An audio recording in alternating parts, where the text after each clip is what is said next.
There's nothing small-scale about Everald Compton's enthusiasm for rail. 3 decades ago, the Queensland businessman convinced the Howard government to back the concept for an inland freight line. To go through the great productive areas west of the Great Divide. Moving double-stacked trains between Melbourne and Darwin. What are the real chances of this project actually going ahead? 50-50, 75? Well, as far as I'm concerned, it will be built, and I'll take you on the train with me, and we'll share a bottle of Grange Hermitage. And it grieves me that it turned out to be probably the worst managed infrastructure project in the history of Australia. It has been a disgraceful exhibition of waste of money. The route was formally set in 2010, starting near Melbourne and ending near Brisbane. The first official business case in 2015 costed Inland Rail at $9.9 billion, but by 2020 the estimate had risen to $16.4 billion, rising to $30 billion 3 years later. Then, days before this year's budget and after a new review, came a new estimate, $45 billion, prompting the government to hit the brakes on the whole project. This isn't a decision government takes lightly. It's not a decision that I've enjoyed taking either, to be honest, and the money's simply not there to complete it. The decision leaves these unbuilt stretches from north of Parkes in limbo. The immediate economic loss is around $5 billion in terms of construction of the railway line from Gundawindi to west of Brisbane. The news came without warning for investors along the route, including here near Toowoomba, where a future freight hub was reliant on the new rail's arrival. Those plans now cactus. Tens of thousands of jobs potentially in the future will simply not happen. The roads will become more congested. The economic development of regional Queensland will be choked off.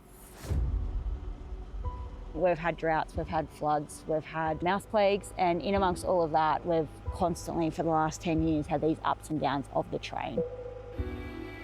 In central west New South Wales at Narromine, the Cox farm would have been split by the new freight corridor. People were like, you would be happy with this news. And we were like, well, you know, what is this news?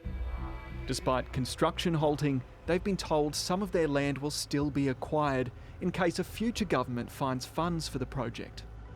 Just all systems like as normal, and that the train will go ahead in future years.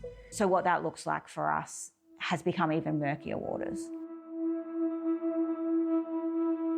South of Narromine is Parkes. It has a major regional freight hub which was planning for a massive expansion. Mayor Neil Westcott says the funding cut is like having an arm chopped off. It is going to limit development and development time. We would just like a little bit of the crumbs under the table to finish some projects that are dear to us, that will make a difference. He's also querying the new cost estimate cited for the project.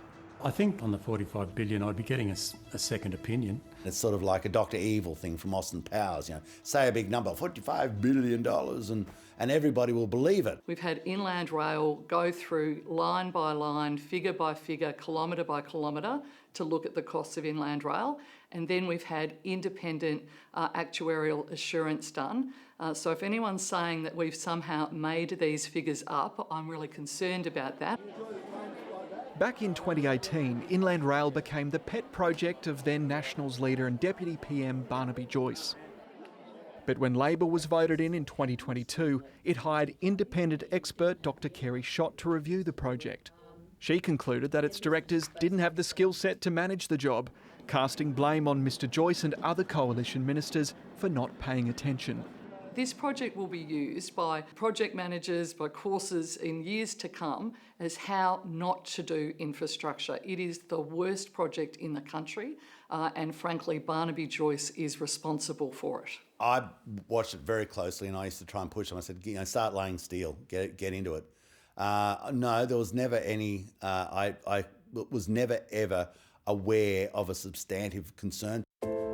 Unimpressed by the politics, regional leaders are also reeling over the government's decision to pause Inland Rail while committing billions to passenger rail projects between bigger cities. The message is of, are we really going to be treated as second-class citizens?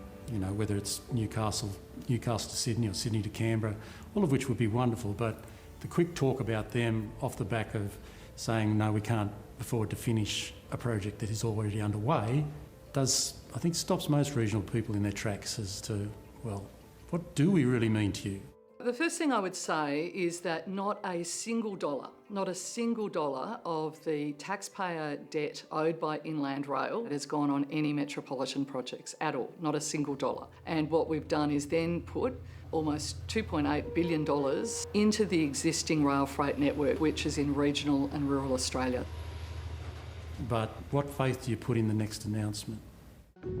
Barnaby Joyce says One Nation will back the project 100%. Matt Canavan and his Nationals have since started a campaign to rescue the rail. But I think the way in which politics are at the moment, it'll be at least another 2 terms before Matt gets a go. And that's another 6 years. I mean, I'll be 100 then. But the point is, Australia can't wait that long. You've got to be a little bit mad to start in the first place. Neither politics nor time have tempered Everald Compton's optimism. He has a new plan to pitch to the PM to build a private consortium and resurrect the line, linking it to the Port of Gladstone. We can have this railway running by December 2032. I'll only be 101 then, Tom. Now, I've got it in my plan ahead to be round. I mightn't be too coherent in 101, but you can come and interview me on that day. You'll still be working for the ABC. I'll still be here. Yeah, of course.